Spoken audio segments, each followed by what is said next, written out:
গোপাল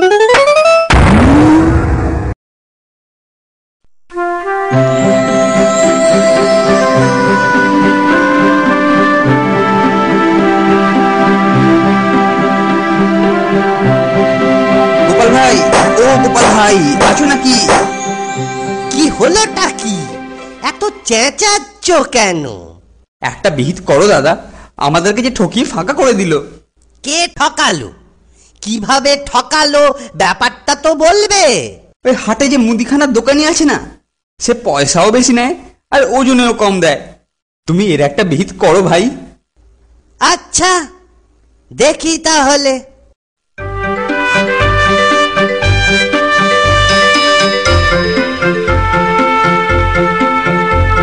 কি খবর দাদা, ভালো তো? এই চলছে একরকম। কি দেব? এই 200 গ্রাম অরহর ডাল, 500 গ্রাম ময়দা।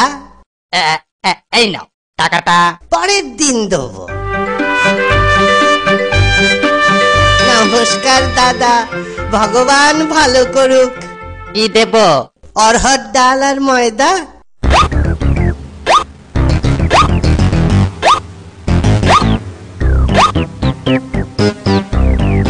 টাকাটা পরের দিন নিশ্চয়ই দেবো। দাও ময়দা দাও। এই নাও। এইবার টাকাটা দাও দেখি। আরে ব্যস্ত হচ্ছ কেন? আমি কি দেবো না বলেছি? আজকের দিনটা যাক, কালকে নিশ্চয়ই দিয়ে দেবো।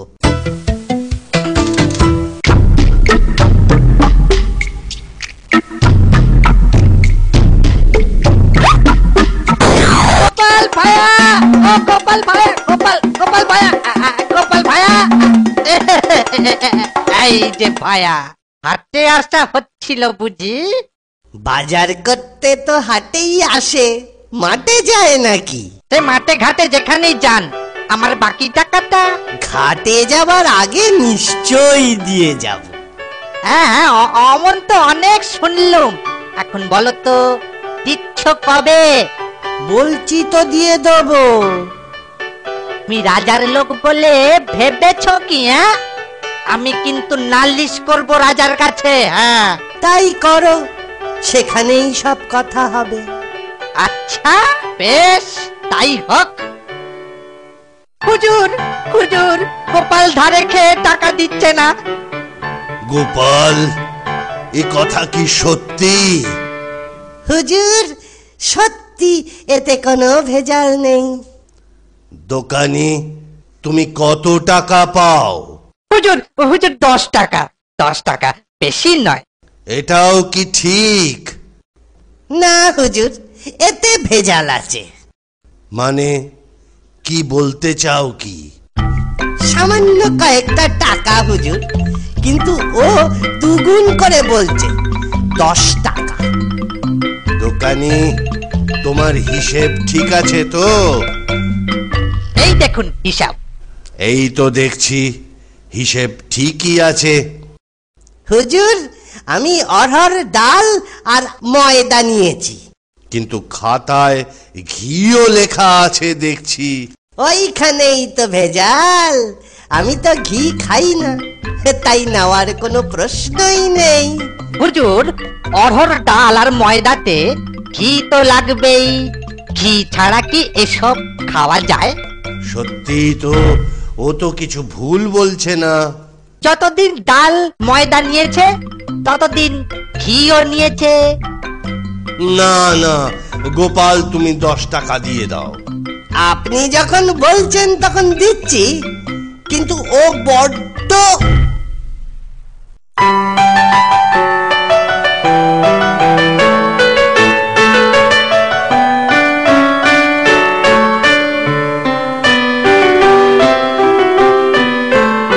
কি গো গোপাল, আখের ফলন তো ভালোই হয়েছে এবছর। আমি আগাম বলে রাখলুম, আমায় কিছু কলসি গুড় দিও।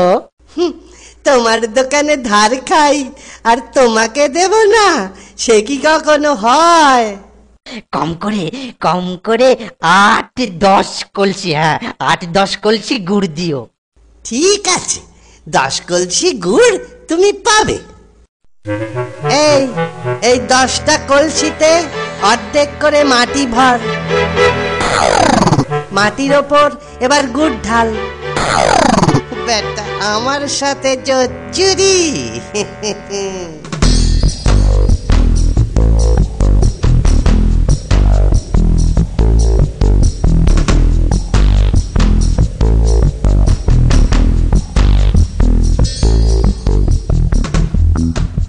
এই নাও তোমার 10 কলসি গুড়। দাও, এবার টাকা দাও। পরে টাকাটা নিয়ে যেও। বাবা, আমি ধার করে খাই কিন্তু ধার দিই না। হয় টাকা দাও, নয়তো এই কলসিটা ওটা। আহা আহা, চড়ছো কেন? এই নাও টাকা। তা গুড় ভালো তো? ভালো মানে 1 কলসি করে শেষ করবে আর 10 বার করে আমায় মনে করবে। চলি দাদা, পরে দেখা হবে।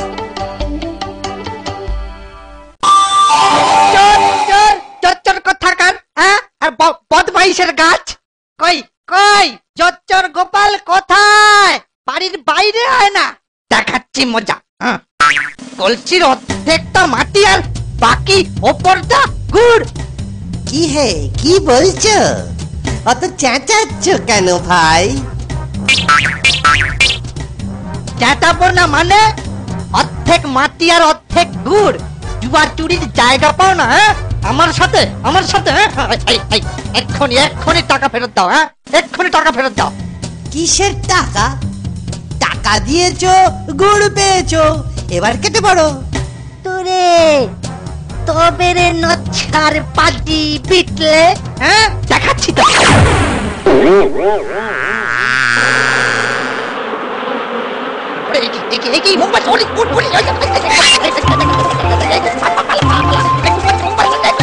গোপাল দেখে নেবো, আমার টাকা নেই, আমার টাকা নিয়ে পালালো।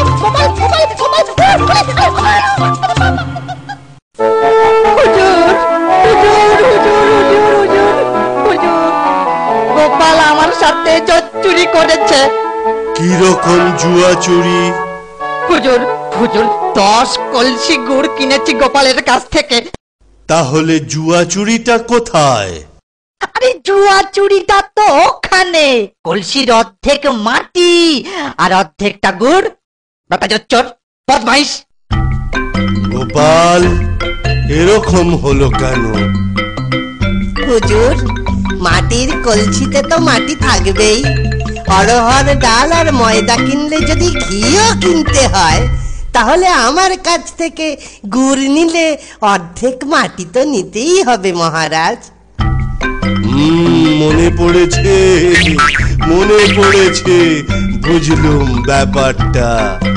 ঘিয়ের দাম নেবার সময় দোকানি তোমার কি মনে হয়নি যে তুমি জুয়া চুরি করছো? তখন কিন্তু গোপাল তোমাকে 10 টাকা দিয়ে দিয়েছিল। তুমি 20 টাকা জরিমানা দিয়ে দাও, এই আমার আদেশ। হুজুর, 1/2 টাকা নয়, একেবারে 20 টাকা। হয় টাকা দাও, নয়তো শাস্তি তোমাকে পেতেই হবে। বলছেন যখন দিচ্ছি, এই নাও 20 টাকা। তুমি যে পাকা জুয়া চোর, গোপাল বুদ্ধি দিয়ে তা রাজসভায় প্রমাণ করে দিল। মন্ত্রী, ওকে কি শাস্তি দেওয়া যায় তুমি ঠিক করো।